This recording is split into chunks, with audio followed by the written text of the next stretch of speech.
graça, meus irmãos, paz e graça.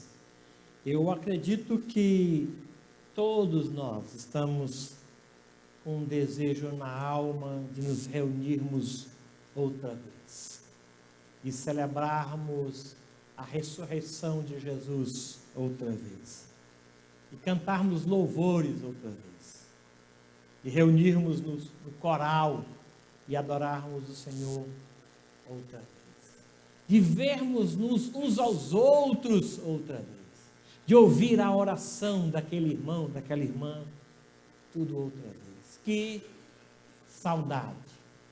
Enquanto isso não acontece, nós estamos aqui, rendendo glórias e louvores ao Senhor por este tempo que Ele nos deu. Esse dia foi o Senhor que fez, e fez quando não havia nenhum ainda, e nós estamos para glorificá-lo na bonita manhã deste dia de outono. Quero convidar você a que pegue a sua Bíblia e deixe pertinho, porque o que nós iremos fazer é estudar a palavra de Deus, ver qual que é a direção que Ele nos dará para esta semana, ouvir dele o conselho. Por isso, todos vocês são convidados. Amém? Vamos orar? Senhor querido, outra vez, o nosso ajuntamento é limitado fisicamente, mas não espiritualmente. Todos nós estamos no mesmo corpo e tendo a mesma fé, tendo recebido o mesmo Espírito, nós nos juntamos a Deus por meio da internet, que o Senhor graciosamente nos deu, e queremos bendizer o teu nome, e nesta manhã nos alegrar em tua presença, pelo que o Senhor é e pelo que o Senhor tem feito no meio do teu povo. Obrigado por esse tempo de confinamento, muito obrigado por esta quarentena, em que o Senhor nos enviou para casa, e tem nos dado em casa condições de ouvir o Senhor, e os nossos ouvidos estão mais abertos, o nosso espírito mais receptivo, nós estamos mais atentos aos teus sinais, porque o Senhor nos parou para isso. Oh Deus, obrigado. Recebe agora este culto que todos nós prestamos a Ti, em nome de Jesus. Amém. Amém. Quero dar alguns avisos para os irmãos, e o primeiro deles, queridos, é acerca da nossa saudade. Hoje nós iríamos celebrar a ceia do Senhor. Estamos terminando um período de 24 horas de oração. Na quarta-feira nós iremos começá-lo. E agora eu queria convidar você para que abrisse a sua Bíblia nesse texto aí de Mateus 26, 29. Olha o que Deus nos diz aqui acerca do dia de hoje, primeiro domingo do mês de maio. Mateus 26, 29.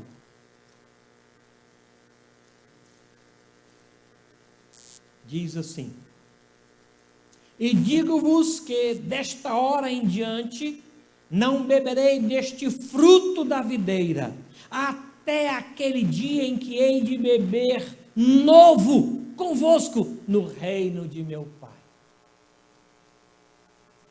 Quando o Senhor Jesus instituiu a ceia no lugar da Páscoa, Ele fez esta promessa aqui dizendo: olha, eu vou esperar a igreja chegar para outra vez celebrar esta ceia. Eu vou aguardar. E meus irmãos, tem muito tempo Ele aguarda a igreja chegar.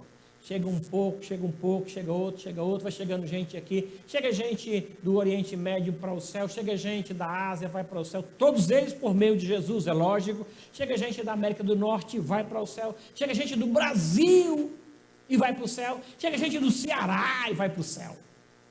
E Ele está esperando a igreja chegar. Ele disse aqui, olha, vou esperar, não beberei deste fruto até aquele dia.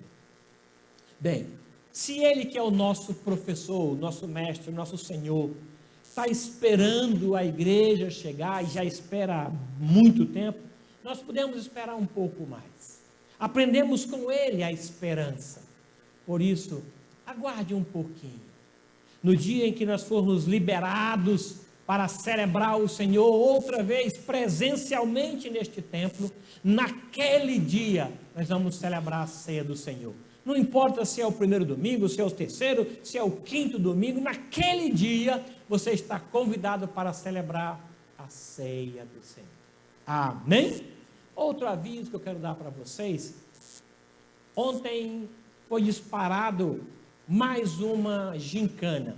Esse momento, meus irmãos, é para que vocês, juntos, após a sua devocional, façam esse momento de devocional mais incomum, de perguntas, de respostas. Façam desse momento algo de alegria. Não é uma competição. Não é. É apenas para estimular a comunhão em família.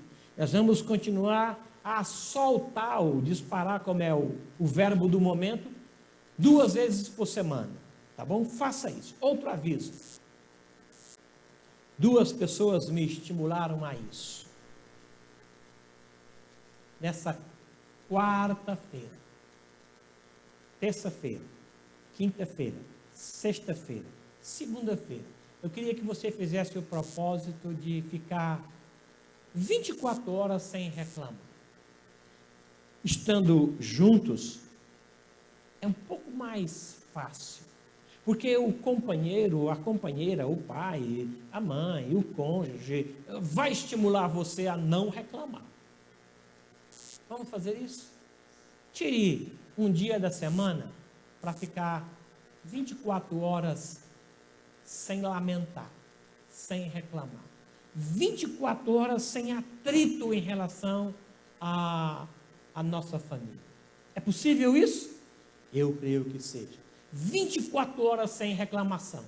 Quem aceita, começa amanhã, começa terça-feira, aí vou me preparar para quarta-feira. Pode soltar o outro, Miltinho.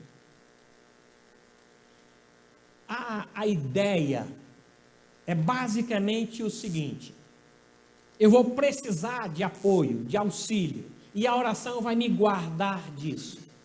Então, tire um dia, avise, olha, eu vou ficar terça-feira sem reclamar, eu vou ficar a segunda-feira, e se eu não conseguir, eu vou repetir, até eu conseguir 24 horas sem reclamar, tá bom? Incluindo noite e dia. Eu vou ficar 6 horas de terça-feira entre meia-noite e 6 da manhã, aí 6 horas entre quarta-feira entre meia-noite e 6 da manhã, vou junto. Não, é o dia todo, 24 horas, tá bom? Outra vez, os telefones da igreja estão ao seu dispor, para um pedido de ajuda, para um apoio. Nós soltamos no boletim 2 notas acerca de uma participação da igreja no auxílio às outras famílias. Desculpem se eu estou sendo muito longo nos meus avisos, mas é importante isso. A ideia, meus irmãos, é que você pode passar por aqui qualquer dia, e dentre aqueles instrumentos que você usa em casa, para a sua alimentação, você pode tirar e trazer aqui para a igreja, qualquer dia, qualquer horário, um alimento, para que as famílias sejam auxiliadas, apoiadas. Há tantos desempregados, há tantas famílias que mesmo empregadas, mas estão passando dificuldade porque o salário foi diminuído. Então você pode trazer. Último aviso, eu quero propor quarta-feira um jejum para nós. Eu estava em dúvida acerca de fazer ou não o jejum. Cheguei hoje muito cedo aqui e à noite, se Deus assim quiser, eu vou pregar sobre uma palavra em 2 Reis 20. Eu abri a Bíblia em Crônicas 20, 2 Crônicas 20. É interessante, meus irmãos, eu digo isso para vocês, diante de Deus e com a palavra do Senhor aberta e na presença de um outro pastor. Eu abri a Bíblia e eu comecei a ler, mas aquele texto que eu estava lendo não era o que eu vou pregar à noite. Mas o Senhor disse, leia. E eu comecei a ler. Por 3 vezes eu li Crônicas como se fosse Reis. Por 3 vezes. Mas o que o senhor tem com isso? Aí quando eu cheguei no versículo de número 3, o Senhor me fez entender o que ele queria. Alguns dos que avisaram a Josafá, dizendo: grande multidão vem contra ti, da além do mar e da Síria. Eis que estão em Azazon Tamar, que é em Gedi. Então, versículo 3, Josafá teve medo e se pôs a buscar ao Senhor e apregoou o jejum em toda Judá. Eu não sei como é que você está em relação ao emprego, em relação à comunhão, em relação à sua família, em relação ao futuro, mas às vezes as notícias nos enchem de medo. O que a gente faz com isso? Eu quero te convidar a buscar o Senhor e quero propor a você um jejum. Eu quero propor que quarta-feira já é aquele período que a gente faz 24 horas de oração. Eu quero convidar, é um convite. É só um convite. Você aceita ou não? Nem precisa me dizer: estou fazendo jejum. Olha, não vou fazer o jejum. Não precisa me informar. Simplesmente aceite ou não. Só isso. Eu quero propor um jejum pela vida da igreja. Eu quero propor um jejum pela ação de Deus, colocando limites na expansão desse coronavírus. Eu quero propor um jejum pela sua vida e comunhão com o Senhor. É apenas isso. Você pode fazer até meio-dia, você pode fazer até às 15 horas, você pode fazer até às 18 horas, você pode fazer o que você fizer. É algo do seu coração com o seu Deus. Um tempo que você vai separar para isso. Tá bom? Quarta-feira, você é convidado a iniciar um jejum ao Senhor. Aceite ou não, não tem nenhum problema. É só um convite.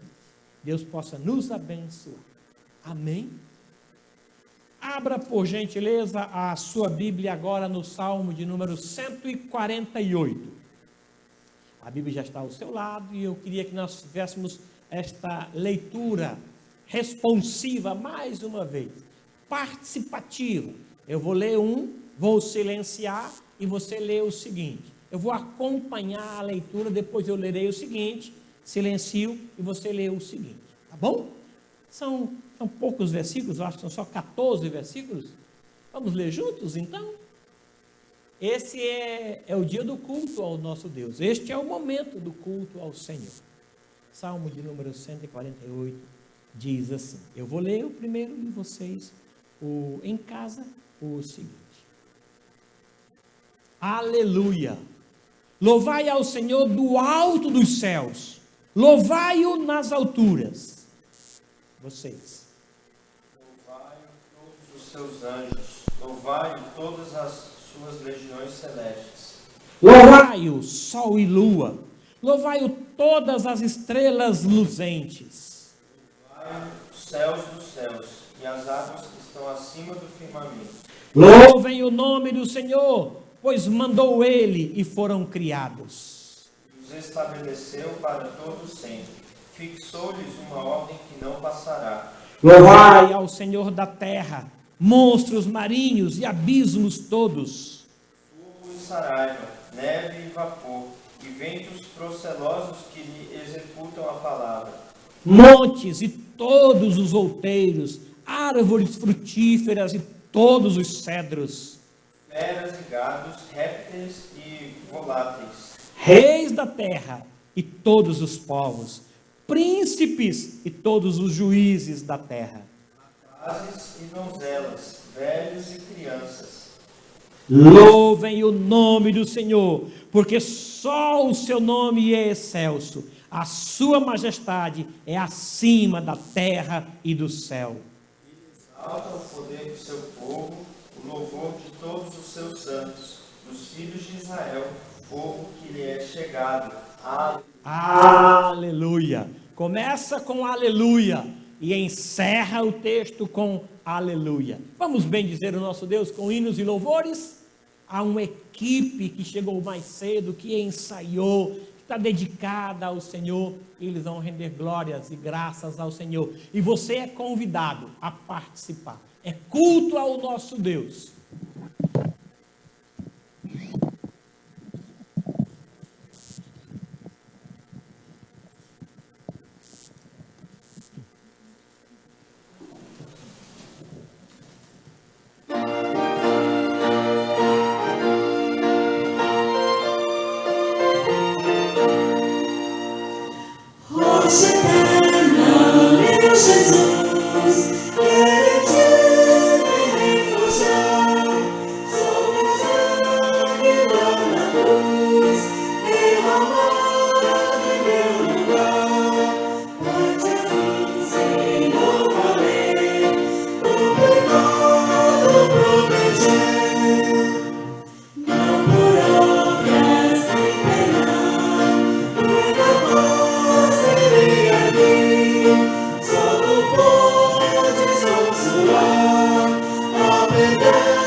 Esta experiência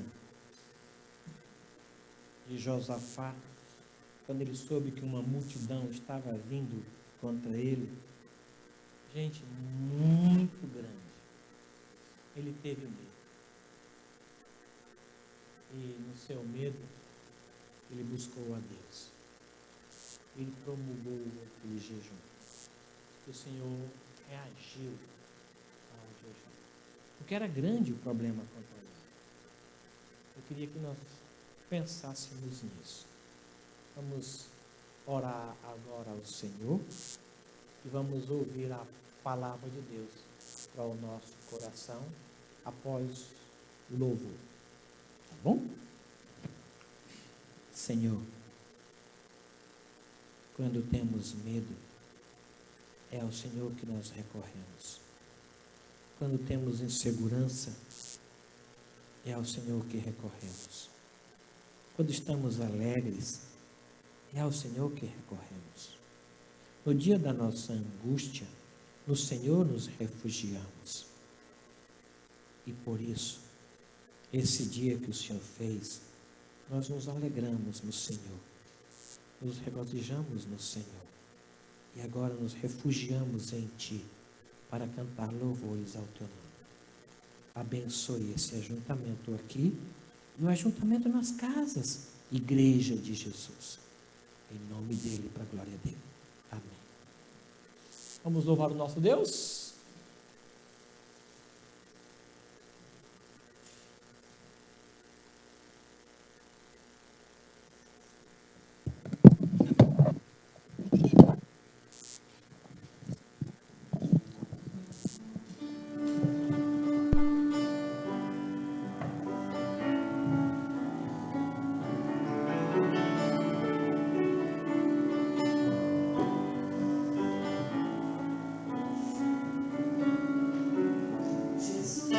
Em tua presença, reunimos-nos aqui, contemplamos tua face e rendemos-nos a ti, pois o dia tua morte crucifica todos nós e nos deu completo acesso ao coração do Pai.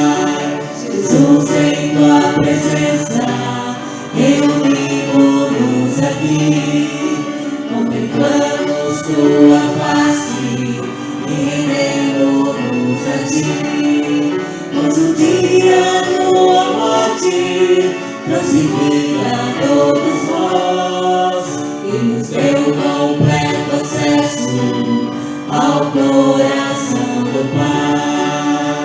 O véu que separava já não separa mais. A luz que outrora apagada agora brilha e cada dia brilha mais. Só pra te adorar e fazer teu nome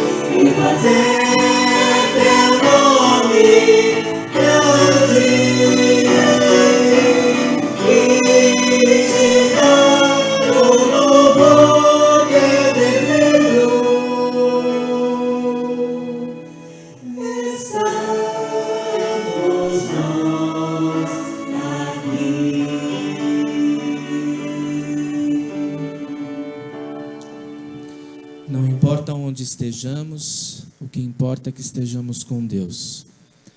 O que importa é que Deus esteja fazendo na sua vida e o que Ele pode fazer ainda mais.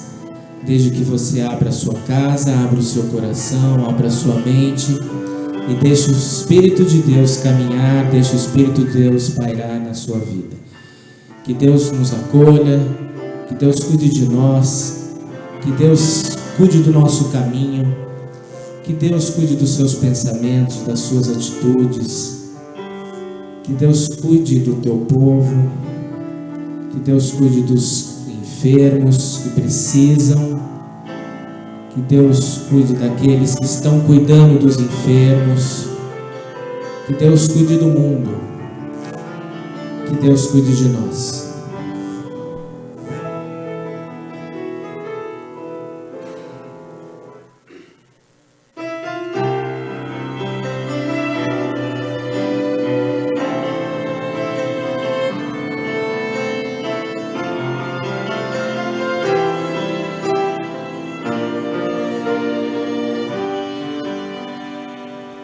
O Espírito de Deus está aqui, operando em nossos corações, trazendo a sua vida e poder,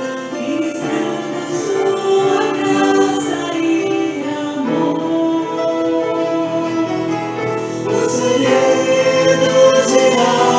Os feridos de alma são curados, os cativos e oprimidos livres são,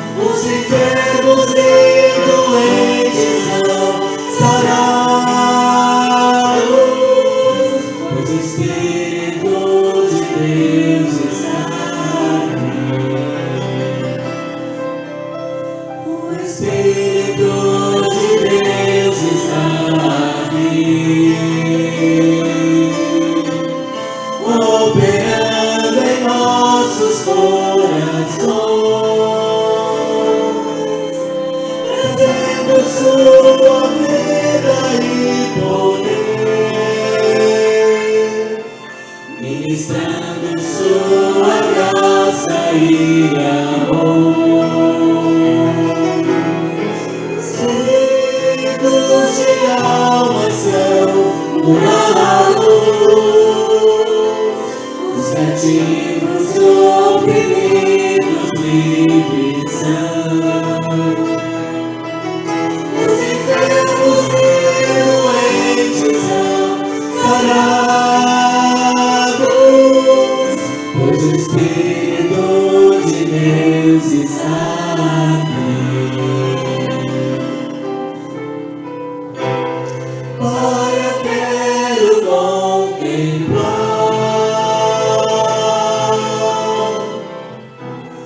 tua glória e majestade.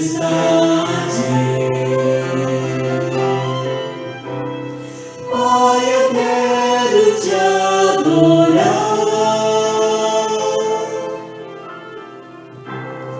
em espírito e em verdade,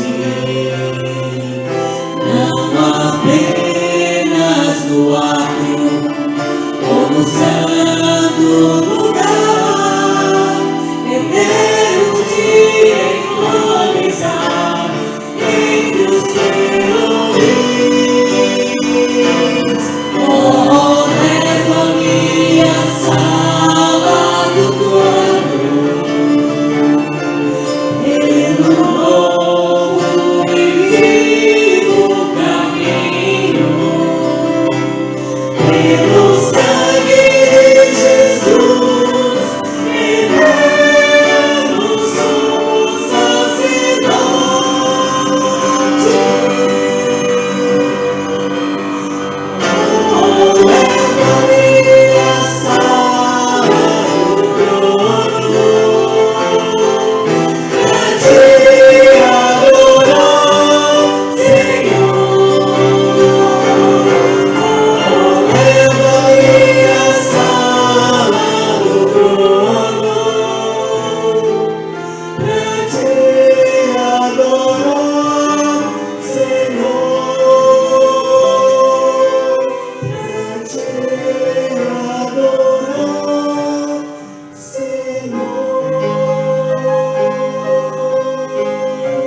nosso louvor como forma mais amorosa que temos para te encaminhar nesse momento, Senhor. Perdoe-nos, ó Deus, o nosso tempo que não temos destinado a Ti. Perdoe, Senhor, o qual o mundo tem deixado triste e o quão descuidado ele está, Senhor. Mas a nossa esperança permanece no Teu Filho amado,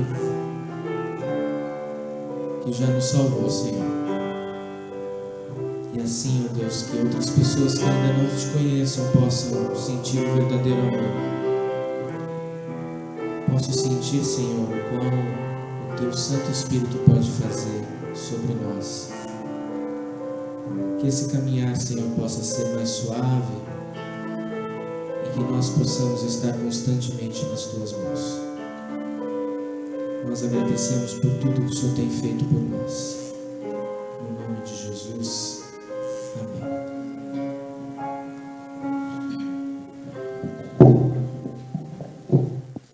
O que Deus tem para nós hoje? Vamos ouvir? Vou convidar o pastor Vinícius, que será a boca de Deus para a nossa casa, para a nossa causa, para a nossa vida nesta manhã. Senhor,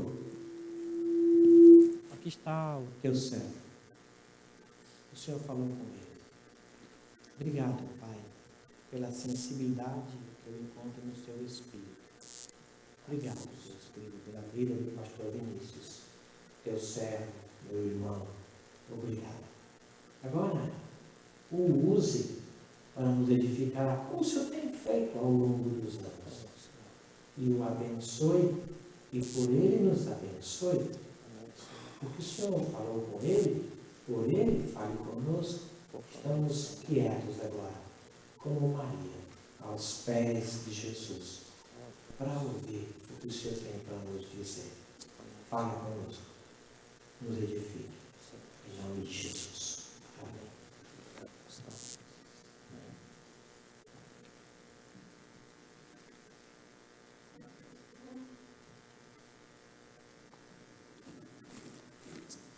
Bom dia, graça e paz.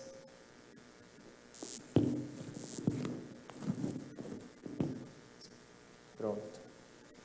Vamos continuar meditando na palavra do Senhor, na carta de Paulo aos Romanos. Nos últimos domingos temos refletido sobre isso a partir do capítulo 5. Já estamos no final do capítulo 6. Agora, a partir do verso 15, Romanos 6, de 15 até 23. Acompanhe a leitura do texto que diz assim: E daí? Havemos de pecar porque não estamos debaixo da lei, e sim da graça? De modo nenhum. Não sabeis que daquele a quem vos ofereceis como servos para obediência, desse mesmo a quem obedeceis sois servos, seja do pecado para a morte, ou da obediência para a justiça? Mas, graças a Deus, porque outrora, escravos do pecado, contudo viestes a obedecer de coração a forma de doutrina a que fostes entregues. E uma vez libertados do pecado, foste feitos servos da justiça. Falo como homem, por causa da fraqueza da vossa carne. Assim como oferecestes os vossos membros para a escravidão da impureza e da maldade, para a maldade, assim oferecei agora os vossos membros para servirem à justiça para a santificação. Porque quando éreis escravos do pecado, não estáveis isentos em relação à justiça. Naquele tempo, que resultados colhestes? Somente as coisas que agora vos envergonhais, porque o fim delas é morte. Agora, porém, libertados do pecado, transformados em servos de Deus, tendes o vosso fruto para a santificação, e por fim a vida eterna, porque o salário do pecado é a morte, mas o dom gratuito de Deus é a vida eterna em Cristo Jesus, nosso Senhor. Amém. Graças a Deus por isso. Vamos orar mais uma vez?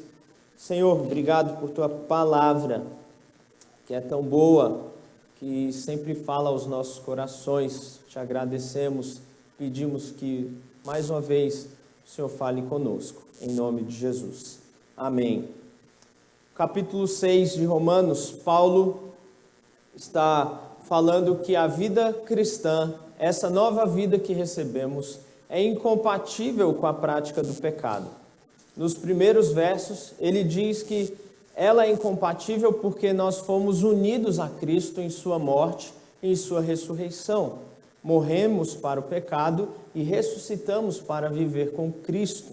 Agora, a partir do verso 15, Paulo vai dar um outro motivo pelo qual a nova vida em Cristo é incompatível com a prática do pecado. E esse motivo é que agora nós fomos libertos da escravidão ao pecado e fomos feitos servos ou escravos de Deus. Nesse texto, a palavra doulos, que significa escravos, aparece 8 vezes na nossa Bíblia. Ela é traduzida como servo, e talvez isso maqueie um pouco do significado dessa palavra, porque escravo é muito mais forte do que servo. E é exatamente esse o significado dessa palavra. Talvez a gente estranhe, porque o nosso conceito de escravidão é algo ruim. E, de fato, quando a gente analisa a história, nós vemos os abusos que aconteceram em relação à escravidão. Mas esse conceito que Paulo apresenta para nós é novo e estranho, dizendo que ser escravo de Deus, na verdade, é uma bênção. Então, é isso que Paulo está apresentando aqui. Isso pode gerar alguma estranheza para nós, como gerou para os primeiros leitores. Vemos que Paulo está escrevendo à igreja em Roma. Roma, a capital do Império Romano, tinha aproximadamente 1 milhão de escravos no primeiro século. E eles sabiam muito bem o que significava ser escravos. Provavelmente, dentro da igreja haviam escravos. E eles sabiam que um escravo no Império Romano não tinha direito civil. Ele era tratado como uma coisa, como a propriedade do seu dono. Então, é completamente estranho para eles a ideia de que ser escravo de Deus é uma bênção, é uma dádiva. Para eles, a escravidão era vergonhoso, era humilhante. Os povos conquistados pelo Império Romano se tornavam escravos em Roma e nas localidades do Império. Porém, é isso que Paulo está dizendo, usando o conceito de escravidão para mostrar que a nova vida em Cristo ela é incompatível com o pecado, porque nós fomos libertados dessa escravidão do pecado e fomos colocados numa escravidão boa, a escravidão do Senhor. É isso que ele vai tratar. É por isso que o verso 15 diz assim: havemos de pecar porque não estamos debaixo da lei e sim da graça? Paulo responde novamente: de modo nenhum. De modo nenhum. E aí ele vai dizer: não sabeis que daquele a quem vos ofereceis como, eu vou ler agora, escravos para a obediência, desse mesmo a quem obedeceis sois escravos, seja do pecado para a morte, ou da obediência para a justiça. Paulo está dizendo aqui uma grande verdade, que é oposta ao que nós geralmente escutamos. Não existe homem livre. Ou você é escravo do pecado, ou você é escravo de Deus. A pretensiosa autonomia do ser humano, na verdade, é mentira. Nós não somos livres.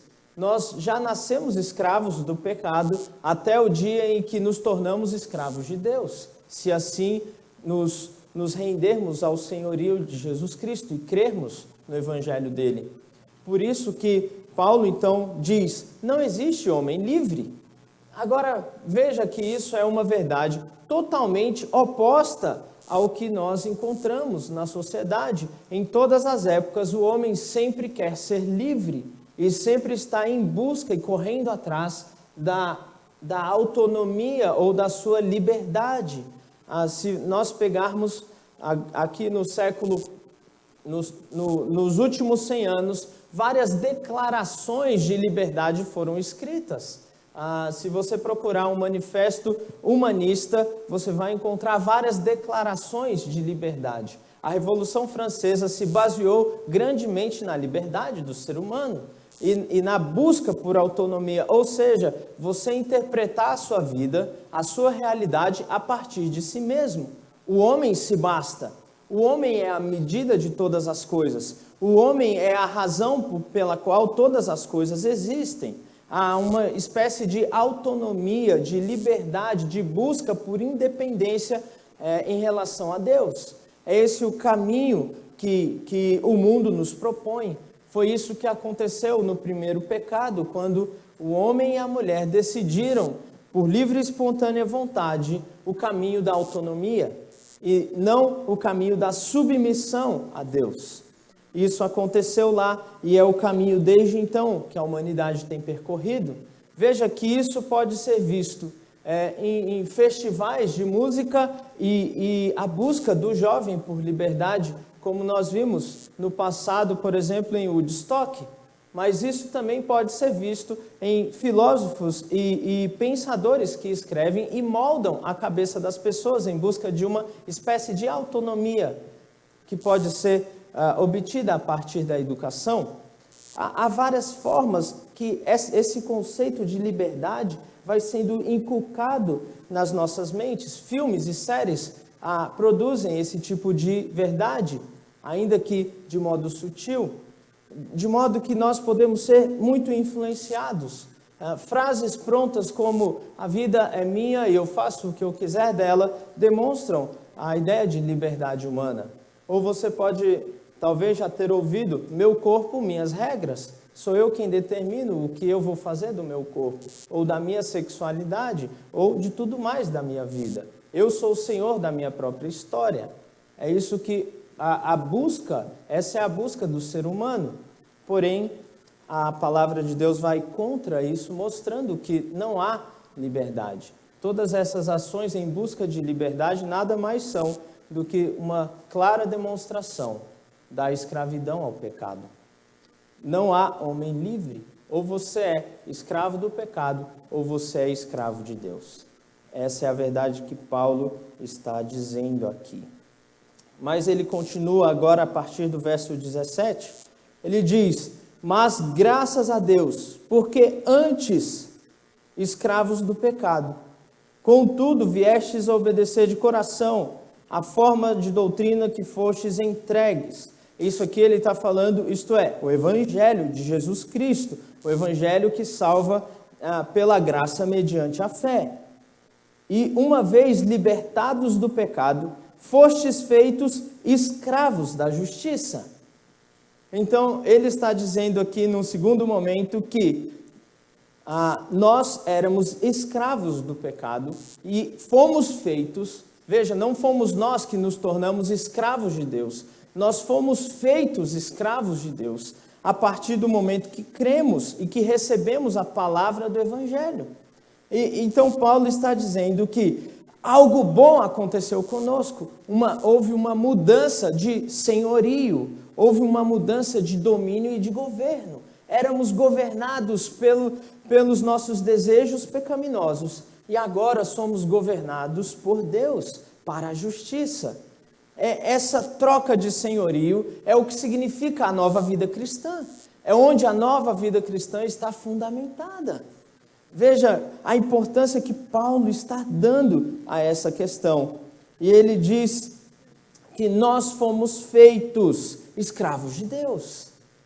Veja, imagine um romano lendo isso aqui ou ouvindo isso aqui no primeiro século. Roma cheia de escravos. E eles ouvem isso e têm que entender que a escravidão a Deus é diferente da escravidão que o homem propõe. Jesus mesmo disse que "vinde a mim todos os que estão cansados e sobrecarregados, e tomai sobre vós o meu jugo, porque o meu fardo é leve, o meu jugo é suave." Então, o que Jesus está nos convidando não é para uma liberdade no sentido pleno e total, mas é para uma liberdade condicionada ao seu reino. Nós fomos tirados do reino do pecado e inseridos num novo reino, o reino da justiça, o reino de Deus. Talvez a ilustração bíblica que melhor expresse isso seja a libertação do povo de Israel do Egito. O povo era escravo no Egito e permaneceu lá por 400 anos. E Deus, então, com mão poderosa, liberta o povo daquela escravidão. Mas Ele não liberta o povo da escravidão para que o povo viva de qualquer forma, de qualquer maneira, do jeito que eles acham mais certo. Ele tira o povo e entrega uma lei para o povo. Ele entrega uma ordem ao povo, algo que vai direcionar a vida do reino de Deus. E isso a gente vê. Porém, a gente sabe que o povo não viveu sobre essa lei do reino e preferiu viver a lei do pecado. E isso trouxe graves consequências. Agora, o que Paulo realmente está ressaltando aqui, né, nesse texto, num sentido não existe homem livre. Ou você é escravo do pecado, ou você é escravo de Deus. E ele está dizendo, graças a Deus, vocês agora, que antes eram escravos do pecado, são escravos de Deus. Vocês não são mais escravos do pecado. É por isso que a nova vida cristã, a nova vida em Cristo, é incompatível com a prática do pecado. E observe então, a partir do verso 19. Falo como homens por causa da fraqueza da vossa carne. Paulo considera os seus ouvintes fracos na carne. Isto é, são pessoas ainda suscetíveis ao pecado, embora não são mais escravos do pecado. Isso aqui se aplica a nós. Embora libertados do pecado e da escravidão ao pecado, nós ainda estamos suscetíveis a pecar. Então, Paulo escreve para encorajar aqueles irmãos a não pecarem. Ele diz, assim como oferecestes os vossos membros para a escravidão da impureza e da maldade para a maldade, assim oferecei agora, hoje, no tempo presente, os vossos membros para a escravidão da justiça, para a santificação. É isso que Paulo está dizendo. Já que nós fomos libertados do pecado e agora fomos feitos escravos de Deus, nós devemos oferecer a nossa vida em obediência a Deus, em santidade, em serviço a Deus. Então, ele está dizendo para a igreja, vocês antes eram escravos do pecado. Lembram lá de 1 Coríntios 6, versículo 9 e 10? Ele vai dizer, vocês antes eram adúlteros, vocês antes eram idólatras, vocês antes eram efeminados, sodomitas, mas vocês fostes lavados, fostes justificados, fostes santificados em Cristo Jesus, de modo que agora vocês não são mais quem eram antes. Vocês receberam agora o sangue de Cristo que vos purifica de todo pecado. Vocês foram transformados em escravos de Deus, em servos de Deus. E, portanto, não devem mais viver como viviam antes. Paulo vai dizer em Efésios capítulo 5, aquele que roubava, agora não roube mais. Aquele que matava, agora não mate mais. Há uma transformação que é vista na vida daqueles que são feitos escravos de Cristo. É isso que Paulo está ensinando aqui. E aí, ele vai dizer, o verso 20 até o verso 23, mostrando que é muito melhor ser escravo de Deus do que permanecer escravo do pecado. Olha o que ele vai dizer para os irmãos. Porque quando vocês eram escravos do pecado, estavam isentos em relação à justiça, ou seja, vocês não conheciam a justiça, e justiça aqui no sentido de retidão que vem de Deus. Vocês não conheciam as coisas de Deus. Naquele tempo, Qual foi o resultado que vocês escolheram? E Paulo vai dizer, qual é o resultado do pecado? Qual é o resultado da escravidão ao pecado? Somente as coisas que agora vos envergonhais, porque o fim dessas coisas, o fim do resultado da escravidão ao pecado é a morte. É a morte. É a separação de Deus. É você viver sem ter comunhão com Deus. É você viver escravizado pelo pecado, distante, alienado de Deus. Isso significa morte espiritual. O fim da escravidão ao pecado é a morte espiritual. Não é à toa que no verso 23 ele vai dizer, porque o salário do pecado é a morte. Então ele está incentivando a igreja a entender o seguinte, que é muito melhor você ser escravo de Deus do que ser escravo do pecado. Porque a escravidão ao pecado te conduz à morte. Porém, a escravidão a Deus te concede o dom gratuito. Veja, o pagamento pelo pecado, ou seja, o pagamento merecido, a consequência do pecado é a morte. Mas o dom gratuito, o presente de Deus, que é pela graça, não por algo que fazemos, é a vida eterna. É essa a diferença da escravidão ao pecado para a escravidão a Deus.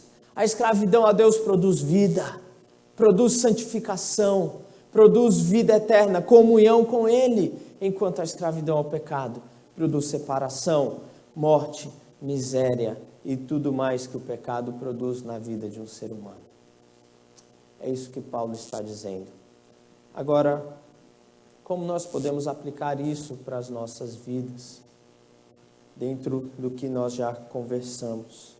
A vida cristã, ou seja, a nova vida em Cristo, é incompatível com a prática do pecado, porque nós fomos libertados da escravidão ao pecado e fomos feitos escravos de Deus. Agora, isso é uma mensagem um pouco estranha para os nossos dias, eu confesso, eu admito isso, porque, como já falamos, há uma busca por liberdade, por viver por si mesmo, por buscar entender a realidade a partir de si mesmo. Nós já comentamos sobre isso. Mas há também um outro perigo. Eu chamo de o perigo da fé nominal. O que é a fé nominal? Talvez isso há tempos atrás acontecia no Brasil em relação ao catolicismo. Todo mundo que nascia, já nascia católico. Todo mundo que nasce no Brasil já nasce cristão. Mas independente se você segue isso ou não, se você de fato vai à igreja ou não, se você tem algum compromisso ou não, você é considerado um católico. No censo do IBGE você vai responder lá, católico. Esse é o nominal. E eu percebo que isso tem acontecido em relação à fé evangélica. Pessoas que não demonstram nenhum compromisso com Deus, nem com o povo de Deus, mas se consideram crentes em Jesus e respondem às pesquisas de opinião como crentes em Jesus. Pessoas que um dia talvez tiveram algum tipo de experiência, levantaram a mão em um apelo ou frequentaram a igreja por um tempo, mas que não demonstram nenhum tipo de verdade espiritual na sua fé, não demonstram nenhum tipo de liberdade em relação ao pecado e submissão em relação a Deus. Elas têm ao Senhor Jesus apenas como o Salvador, mas não se submetem a Ele como o Senhor. Pessoas assim se consideram, sim, crentes, porém não demonstram o fruto da salvação, que é a santidade. Tiago já nos alerta sobre isso. Nós somos salvos somente pela graça mediante a fé. Porém, essa salvação produz santificação, produz santidade. De modo que se alguém se diz crente em Jesus, mas vive uma vida em prática de pecados, essa pessoa pode analisar a sua vida, porque talvez ela não tenha tido ainda um encontro com Jesus. pelo fato de que a nova vida em Cristo é incompatível com o pecado. Nós fomos libertados. O pecado não é mais o nosso dono, ele não direciona mais a nossa vida. Agora, é Deus quem faz isso. É essa a grande diferença. Por isso, a nova vida em Cristo produz santidade. E pessoas que um dia tiveram algum tipo de experiência com Deus ou com o povo de Deus e se afastaram e vivem as suas vidas no pecado, podem nunca ter tido um encontro sincero e verdadeiro com Jesus. Podem nunca ter compreendido o Evangelho, e isso faz com que elas estejam sendo enganadas, pensando que ao viverem as suas vidas de maneira dissoluta e de maneira como querem, buscando os seus próprios desejos, ainda assim serão aceitas por Deus. Mas não é isso que a Escritura diz. A Escritura diz que se de fato alguém pertence a Deus, essa pessoa vai obedecê-lo. Aquele que me ama obedece aos meus mandamentos. A nova vida em Cristo produz santidade. Então, muito cuidado com o nominalismo. Muito cuidado com isso. Eu já vi vários pais tratando filhos descrentes como crentes, porque os levaram a uma experiência em algum momento da vida quando eram crianças. E depois, na adolescência e juventude, se afastaram do Senhor para nunca mais voltar. E os pais continuam nutrindo certa esperança de que são crentes. Mas a palavra de Deus mostra para nós que a verdadeira vida com Deus gera santidade. Ela é incompatível com o pecado. Então, nós precisamos tratar crentes como crentes e descrentes como descrentes, alvos da graça de Deus, alvo da pregação do Evangelho, alvo do nosso amor para que sejam salvos em Cristo Jesus. Essa é a ideia que Paulo está demonstrando aqui. Mas há também uma outra questão a ser considerada. Paulo diz que fala como homens por causa da fraqueza da nossa carne. É possível que crentes verdadeiros continuem presos a pecados específicos durante a sua vida. É possível que isso aconteça. Mas o incentivo de Paulo aqui é que você seja liberto disso. Se você não está sendo escravo de Deus, você está sendo escravo dos seus desejos. Talvez você está sendo escravo de alguém ou de alguma coisa. E quando nós nos tornamos escravos de alguém ou alguma coisa, nós nos tornamos aquilo que nós desejamos. Veja o Salmo 115. O salmista vai descrever e diz assim sobre aqueles que adoram os ídolos, que servem os ídolos. Lembrando que nas Escrituras a adoração é o mesmo que serviço.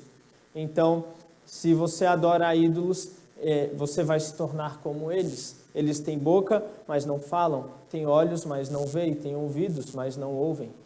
Eles não têm vida em si mesmos. É isso que a escravidão ao pecado produz e a idolatria também. Porém, se você é escravo de Deus, você se torna cada vez mais parecido com Ele. E você vai cultivar na sua vida o caráter dele. E você vai ter vida e vida em abundância. Talvez, se você está vivendo em um pecado constante, é preciso se arrepender deste pecado. É preciso voltar para Jesus. É preciso demonstrar que a tua fé é verdadeira. Isso tem implicações para nós individualmente, mas tem implicações para nós como igreja e comunidade. Nós, enquanto igreja, precisamos sim observar isso, porque há pessoas que podem viver no meio da igreja e continuarem com práticas do pecado. E o que a igreja precisa fazer quando isso acontece é algo chamado disciplina, que a igreja executa para que essas pessoas realmente analisem se de fato pertencem a Deus ou não. Então, nós precisamos, por vezes, aplicar isso para que a santidade no meio do povo de Deus seja evidente e o nome de Cristo não seja manchado. Porque quando um crente comete pecados, principalmente pecados públicos, fora na sociedade, é o nome de Cristo que é manchado e o nome da igreja. Por isso, a Bíblia institui a prática da disciplina.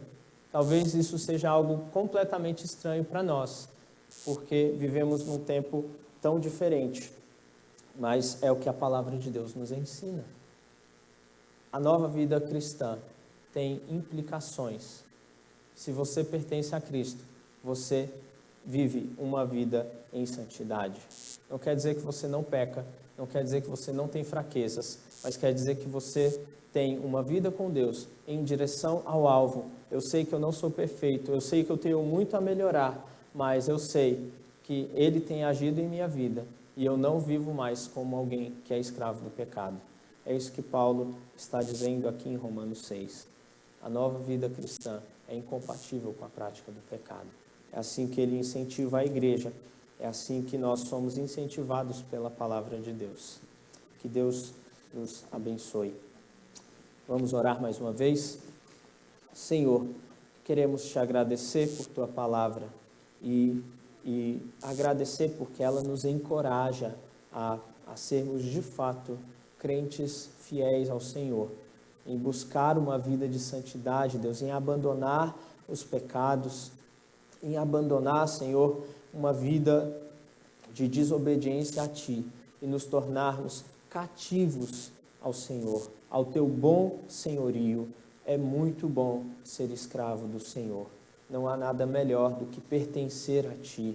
Não há nada melhor do que ser propriedade exclusiva do Senhor. Não há nada melhor do que ser comprado com o sangue de Cristo. É isso que nós somos enquanto igreja. Te agradecemos e te louvamos. Em nome de Jesus. Amém.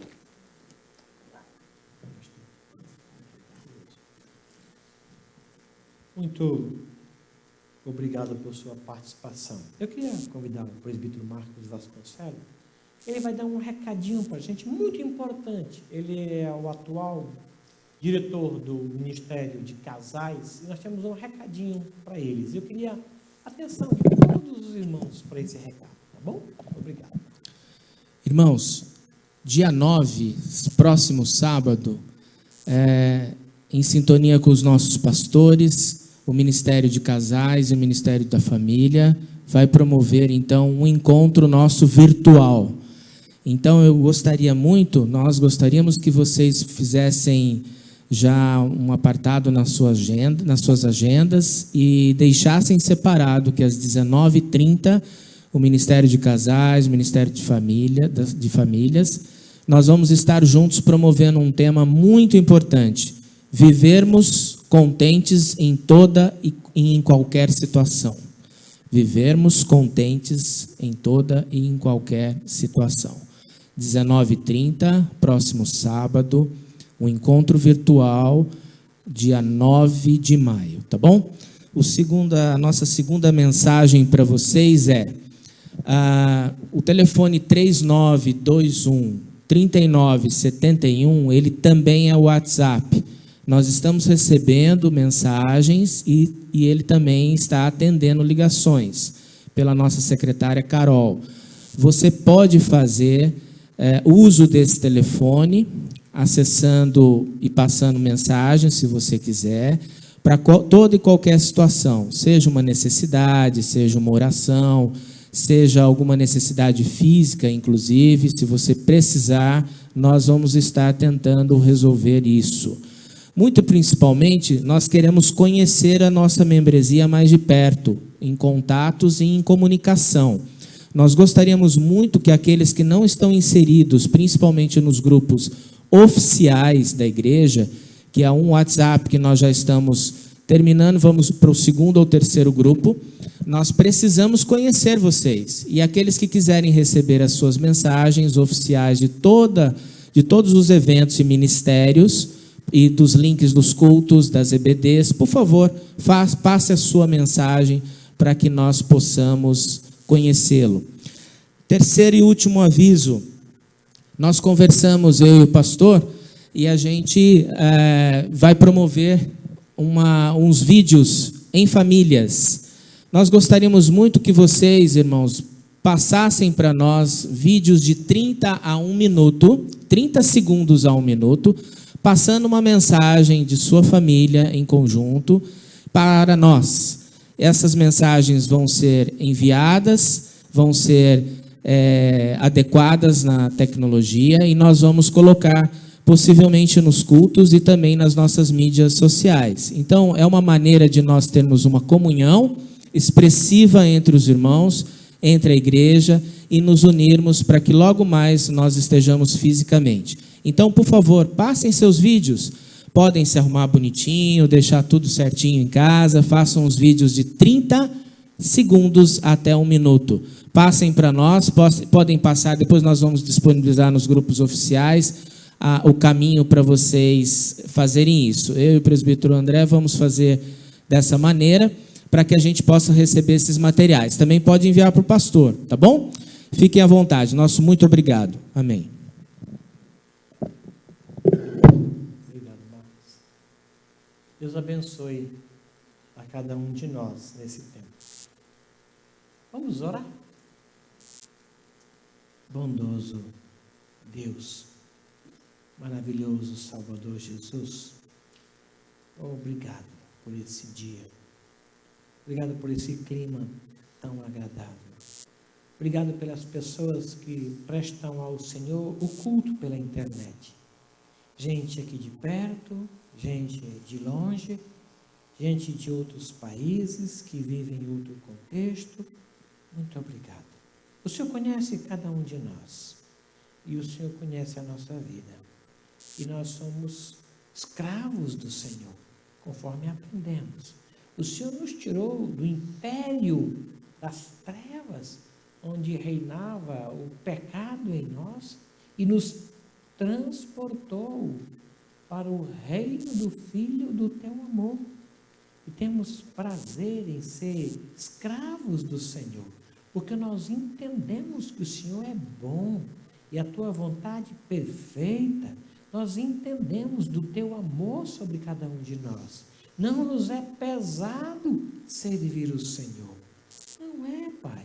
Pelo contrário, porque todo o mandamento que veio do Senhor para nós teve como princípio o amor do Senhor e o nosso bem-estar.